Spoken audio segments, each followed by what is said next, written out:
주일학교에서 말씀 암송 대회가 있었습니다. 거기서 몸을 덜덜 떨면서 처음으로 외웠던 말씀이 시편 23편이었습니다. 여호와는 나의 목자시니로 시작하는 이 시의 의미를 당연히 저는 다 알아차리지 못하였지만 암송은 이해와 무관한 일 열심히 외웠고 외우면서 하나님은 목자시구나 받아들이기 시작했습니다.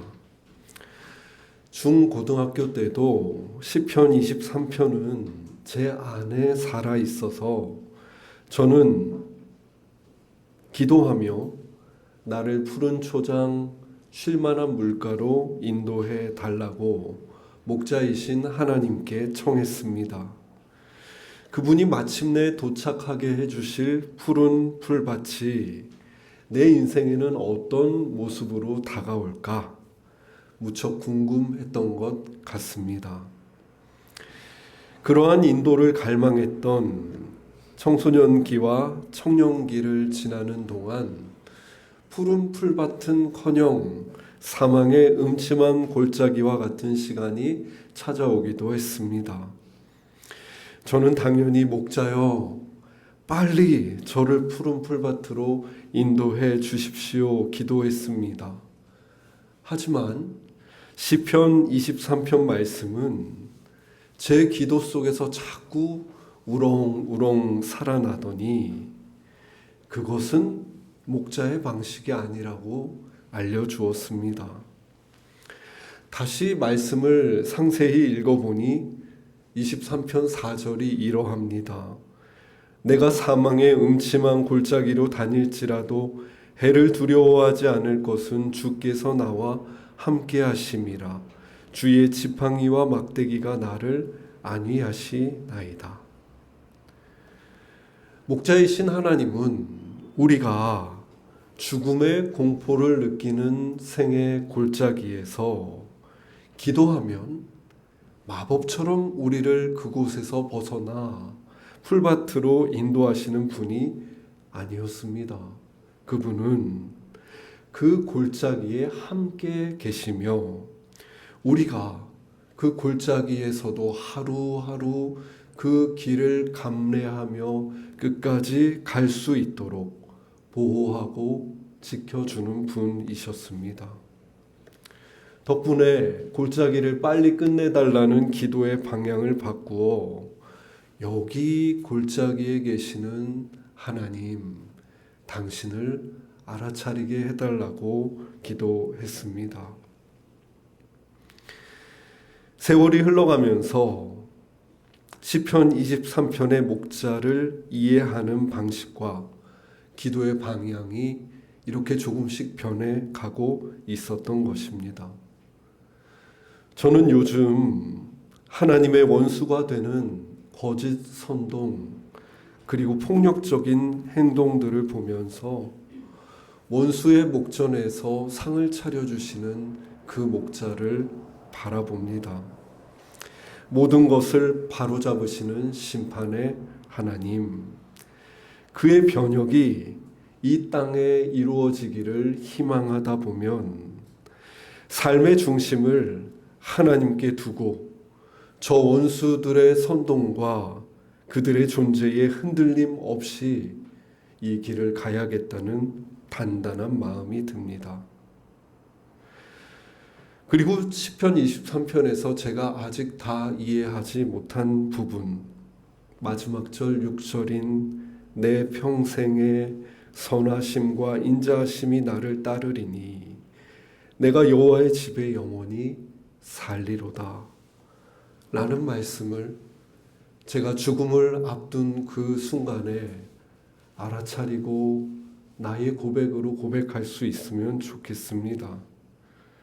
저는 이 말씀이 이런 뜻이었구나 알아차린 그 감격 속에서 지난 평생에 함께 하셨던 하나님의 선하심과 인자하심을 세심하게 목도하며 아무런 미련도 없이 영원하신 그 주님이 계시는 곳 여호와의 집을 갈망하며 그분께 나아가면 참 좋겠습니다.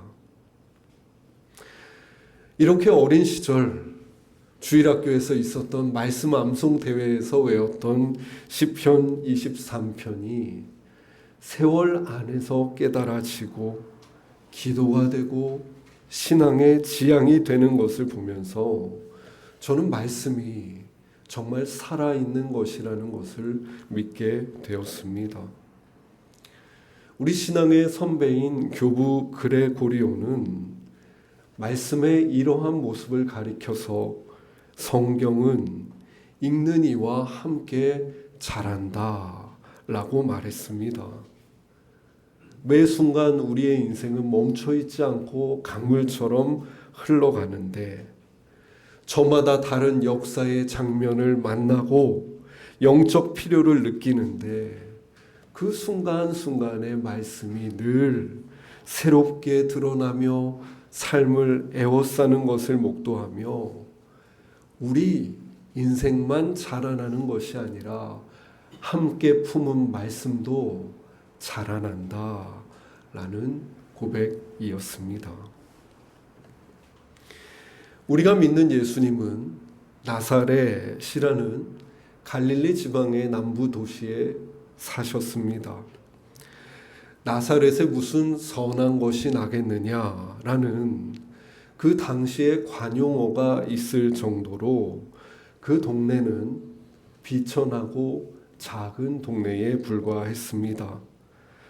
제대로 된 사회적 교육적 여건이 갖추어지지 않은 그곳에서 당대의 선지자나 훌륭한 사람이 나올 리 없다라는 그 생각이 반영된 관용어였습니다. 하지만 이 나사렛은 하나님이 보시기에 매우 소중한 보화와 같은 동네였습니다.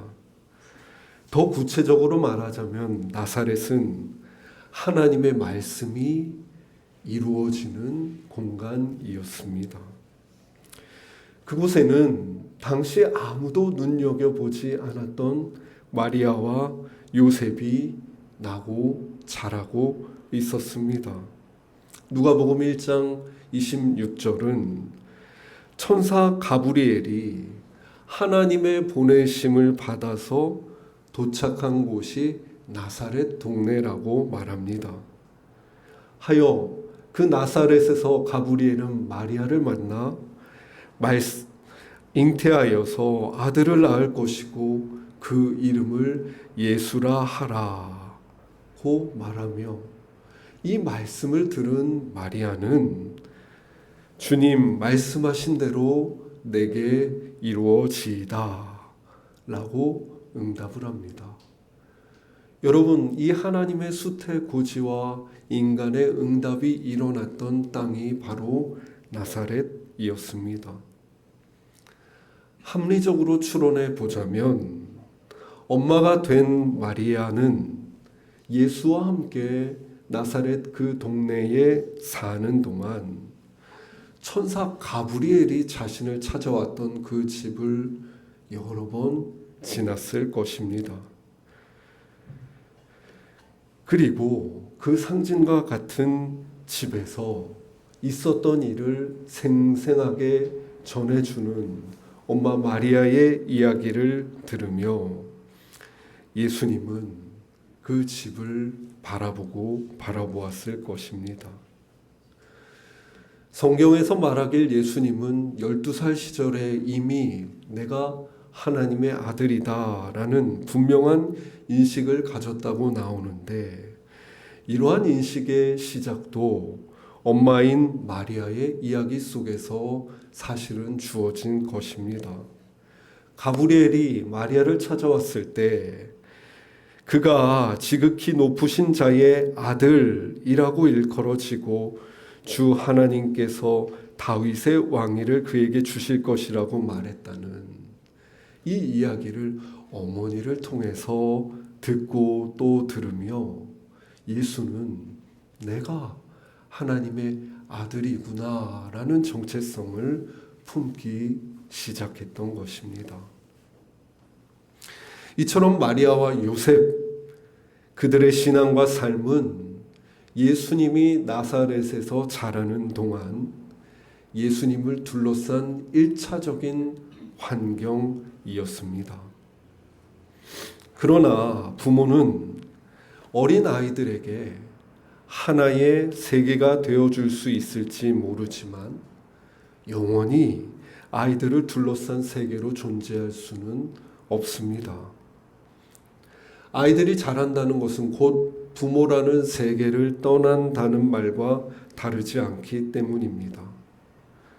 오늘 우리가 읽은 누가복음 본문은 부모라는 세계를 떠난 예수님이 그를 감싸고 있던, 마주했던 또 다른 세계가 무엇인지를 잘 보여줍니다. 본문 16절입니다. 예수께서 그 자라나신 곳 나사렛에 이르사 안식일에 늘 하시던 대로 회당에 들어가사 성경을 읽으려고 서심해. 본문은 예수님이 나사렛에서 자라는 동안 늘 하셨던 행위가 있는데 그것은 회당에 가서 성경을 읽는 것이라고 말합니다. 이미 하나님의 말씀은 우리 예수님에게 있어서 단지 문자나 오래된 역사의 기록이 아니었습니다.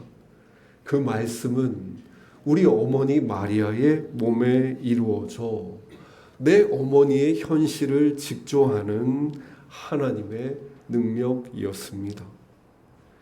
예수님의 첫 번째 세계인 부모님을 통해 이제까지 내가 누구인지를 전해 들어왔다면 예수님은 자라면서 그의 두 번째 세계인 말씀을 통해서 이제 그 말씀 안에 내가 누구인지 어떻게 살아야 하는지를 알아차리고자 하셨습니다.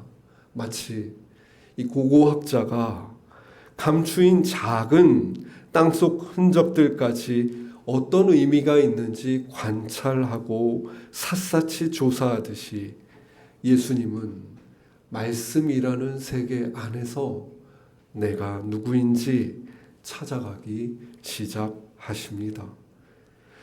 예수님의 삶을 밝힌 말씀은 다름 아닌 이사야의 예언이었습니다. 오늘 본문 18절과 19절입니다. 주의 성령이 내게 임하셨으니 이는 가난한 자에게 복음을 전하게 하시려고 내게 기름을 부으시고 나를 보내사 포로된 자에게 자유를 눈먼 자에게 다시 보게 함을 전파하며 눌린 자를 자유롭게 하고 주의 은혜의 해를 전파하게 하려 하심이라.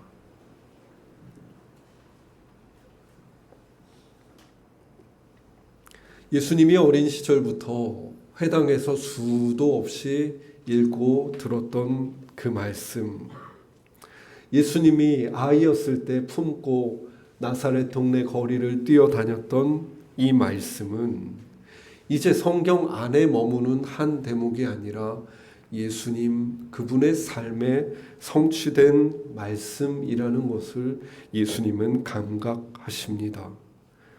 세례를 받으며 성령과 물과 음성 가운데 나를 부르시는 그 하나님의 목소리를 들으며 예수님은 지금 자신이 이 말씀대로 하나님께 이끌리고 있음을 정확히 확신할 수 있었습니다. 하여 예수님은 한치의 망설임도 없이 이 말씀을 낭독하신 후 본문 21절과 같이 말씀하십니다. 이 글이 오늘 너희 귀에 응하였느니라. 새 한글 성경으로 읽어보겠습니다. 예수님이 그들한테 말씀하시기 시작하셨다. 여기 적힌 이 말씀이 오늘 이루어졌습니다. 여러분이 두 귀로 들은 대로입니다. 이렇게 예수님에게 말씀은 내가 누구이며 어떻게 살아야 하는지를 보여주는 선명한 근간이었습니다. 우리 기독교 영적 전통 안에서 이처럼 한 사람이 말씀 안에서 내가 누구인지를 깨닫게 되는 순간을 가리켜서 참 자아, 트루 셀프를 찾게 되는 순간이라고 말합니다. 우리는 보편적으로 내가 태어나고 자라는 환경 속에서 부모, 이웃, 사회적인 제도 안에서 나를 이해합니다. 나는 누구의 자녀이며 우리 가정은 이 사회에서 어떤 위치에 있는지가 한 사람을 구성하는 중요한 정체성이 됩니다. 우리가 가진 소유는 두말할 것도 없습니다. 아침 기도를 통해 우리가 움켜쥔 것들이 결국 우리의 중추 신경을 장악하여 나를 형성한다고 살펴보았습니다. 우리는 내가 소유한 물건이 나를 대변하는 것이 보편적인 시대를 살고 있습니다. 멋진 테이블, 아름다운 옷, 나의 취향을 반영해주는 사물들이 나를 대변해 줄 수 있는 것들이 됩니다. 하지만 우리 기독교 영적 전통 안에서 이러한 1차적인 자기 인식을 가리켜서 거짓 자아, false self라고 말합니다. 거짓 자아라고 할 때 자아 앞에 거짓이라는 이름을 붙인 이유가 중요한데, 그것들이 나를 대변하는 일부는 될 수 있어도 전부가 될 수는 없건만, 내 소유와 나의 직업, 내 가족이 내 삶을 구성하는 전부라고 여기게 한다는 점에서 거짓, false self라고 명명한 것입니다. 신앙은 우리가 태어난 1차적으로 형성하게 되는 자의식 안에 영원토록 우리가 살도록 우리를 내버려 두지 않습니다. 신앙은 우리가 그 거짓 자아를 넘어서 참 자아로 나아가도록 이끌어가는 여정입니다. 참 자아가 무엇인지를 밝히는 것은 오늘 본문 속 예수님의 경우와 같이 살아있는 하나님의 말씀을 통해서입니다. 그 말씀이 나사렛이라는 1차적인 예수님의 환경을 넘어서 그의 삶을 구성하며 생의 방향이 되고 있는 것입니다. 이런 맥락에서 우리는 사실 모두 다 다른 조건과 환경 가운데서 태어나 때로 내게 주어진 그 삶의 조건을 사랑하기도 하고 미워하기도 하면서 살지만, 하나님은 그 모든 1차적 조건을 넘어서는 말씀이라는 토대를 통해서 우리의 참 자아를 드러내시는 분임을 알게 됩니다. 신앙생활의 기쁨, 신앙생활하는 이들의 복이 여기에 있습니다. 예수님을 믿고 따른다는 것은 말씀 안에서 나의 참된 자아, 참된 정체성을 찾고 그 생을 살아가신 예수님의 그 길을 따라간다는 말입니다. 그저 말씀을 교회에서 한번 설교로 듣거나 20분 정도 묵상하는 데서 그치는 것이 아니라 그 말씀이 내 삶을 구성하고 내 삶의 방향이 되고 결국 내 삶을 통해서 성취되게 되는 그 신비의 여정을 따른다는 말입니다. 성경은 이렇게 온통 하나님의 말씀이 인생을 구성하고 행동하게 하고 성취되는 이야기로 가득 차 있습니다. 오늘 우리가 읽은 시편 19편 말씀에서 말씀은 영혼을 소성시키고 우둔한 자를 지혜롭게 하며 마음을 기쁘게 하고 눈을 밝게 합니다. 느헤미야 8장에서 말씀은 그 말씀을 듣던 백성들을 아멘 아멘 하며 몸을 굽혀 엎드리며 하나님을 경배하게 하고, 그 말씀을 듣던 사람들이 하나님을 등지며 살아온 지난 역사를 돌이켜 하나님께 회개하게 합니다. 고린도 교회에서 이 말씀을 통해 당대를 지배하던 각자 도생의 문화를 거슬러 교회 안의 약한 지체들을 전혀 다른 눈길, 귀한 존재로 여기며 다른 지체의 고통과 그 영광을 함께 누리는 새로운 문화가 탄생하고 있는 것을 보게 합니다. 하나님의 말씀은 한 인간의 참된 자아를 밝힐 뿐만 아니라, 하나님의 말씀은 하나님의 그 나라가 추상성 속에, 관념 속에 있는 나라가 아니라 우리의 공동체와 그 말씀을 따르는 사람들이 있는 이 땅 위에 이루어지는 것임을 말합니다. 하나님의 말씀이 민족을 형성하고 하나님의 말씀이 교회를 직조하는 실질적인 실체가 되고 있는 것입니다.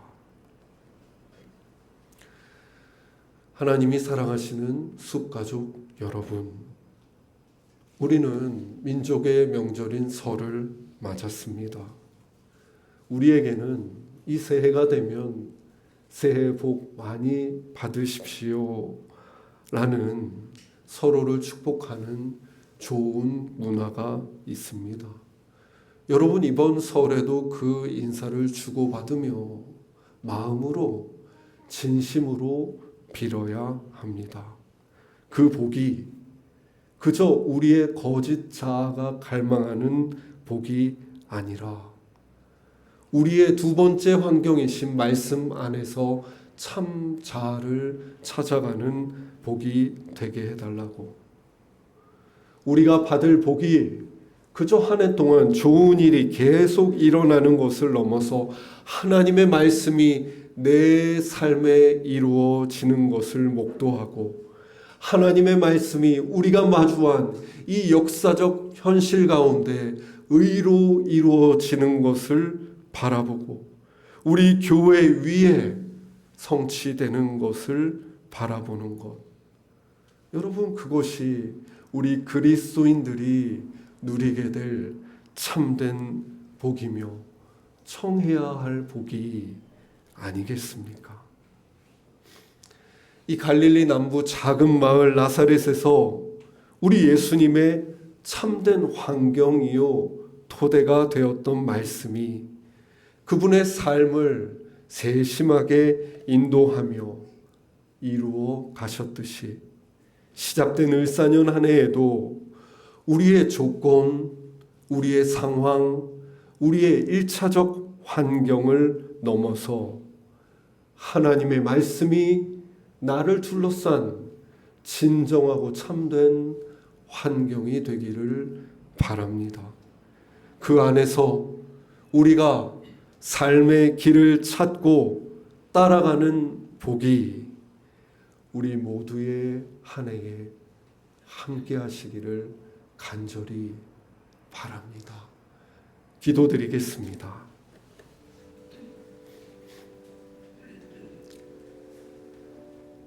하나님, 그러나 우리에게 감각되는 현실은 나를 둘러싸고 있는 삶의 조건, 형편과 처지인 것을 고백합니다.